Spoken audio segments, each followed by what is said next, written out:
What's up guys, Matthew Moniz here, and I've had the OnePlus 5 since Tuesday, so for about 96 hours, and I've been using it ever since I took it out of the box the day I got it.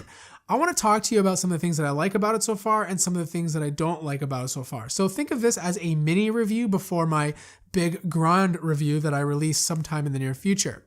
So here are a few things that I like and don't like about the OnePlus 5. Let's start off with the design. And I know a lot of people are calling this an iPhone copy or it looks a lot like other phones on the market, but quite frankly, who really gives a shit? Honestly, every single phone you use looks like another phone. At the end of the day, as long as it's comfortable to hold, easy to use, and the bezels are not too big, it's fine in my books. Now, obviously, this is not the most attractive phone out there, but I still think it is an attractive phone, and it feels very comfortable in my hand. It's still smaller than the iPhone 7 Plus, and it's slightly more narrow than the OnePlus 3T. All the buttons are in the exact same positions that they were on the OnePlus 3, so you have your slider on the left side, your volume controls on the right, and of course, you still have that audio jack on the bottom. The only thing I would have loved to see instead of having one mono speaker is to actually have two speakers, so I think this would have been a great opportunity for OnePlus to utilize the earpiece as a second speaker. It would have improved the sound quality. So with the design out of the way, the first thing that I truly love about this phone is the software and the performance. This is hands down the smoothest and most fluid phone I've ever used on Android.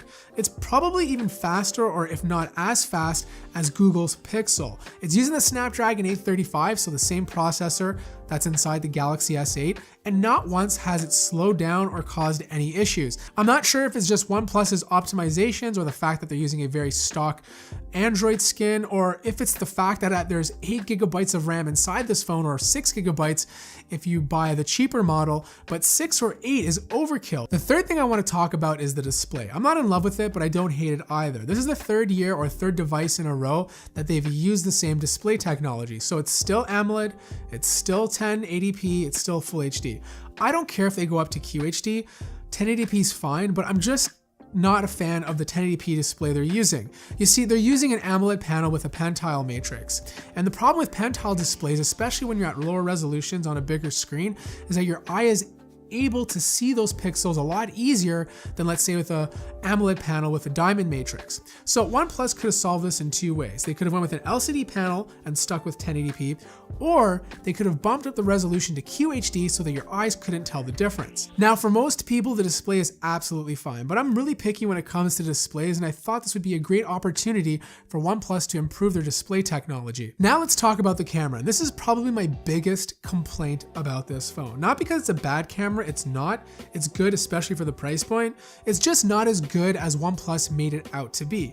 You have to remember, before the phone was released, they made a big stink about how they partnered up with DxOMark, how they flew in Sony representatives to help fine-tune the camera module, but based on my first impressions and other reviewers' impressions, the camera's good, but it's not great. So, not as good as the Galaxy S8 or iPhone 7 Plus or even the Pixel, but better than phones like the Xiaomi Mi 6. Now, of course, they did make some changes. There's two lenses on the back now, one 20 megapixel sensor and a 16 megapixel sensor. One of them acts as a telephoto lens, so you can zoom up to 2 times, similar to the iPhone 7 Plus. And you can also do a thing called portrait mode, which allows you to have that nice depth of field. So if you're expecting this to be the best camera or one of the best cameras on the market, it's not there, but it's still good for its price point. And the last thing I want to talk about is the battery life. And I have to say, it's been very inconsistent. Like the first time I charged it, I got 5 hours of screen time. Then the next day I only got 2.5 to 3 hours. So I really can't say much about the battery yet. I'm not gonna say if it's good or bad. I'm gonna wait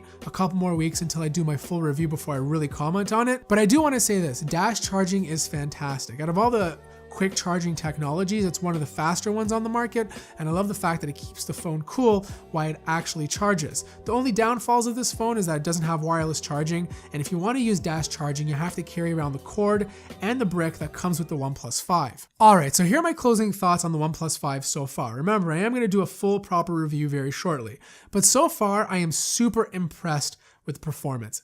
It's faster than the Galaxy S8, it's faster than the LG G6, and probably just as fast, or if not faster, than the Pixel. On top of that, it has a okay camera, an okay display, good design, but a great price. For this price point, it rivals a lot of flagship phones that are on the market when it comes to certain areas. But the one thing that is still differentiating it from the top phones on the market right now is the display and the camera quality. I was really hoping for OnePlus to improve the camera on this smartphone, especially after all the overhyping they were doing before its launch. But they didn't. It's still a good camera, but it's not a great camera. Now, if you're someone who has the OnePlus 3 or the OnePlus 3T, don't upgrade to this phone. It's just an incremental update, and I don't think it's worth it. But if you're in the market for a $500 phone and you want something that's fantastic, that runs well, and don't want to break the bank, and camera quality is not the most important thing to you, then the OnePlus 5 is a solid option. So that wraps up my mini review of the OnePlus 5. Stay tuned for a more full in-depth review in the near future. Thank you so much for watching this video. If you enjoyed it, feel free to hit that like button. If you're new to the channel, subscribe. And as always, I will see you in the next video. We bop and pretty hot. I'm as happy as I can be.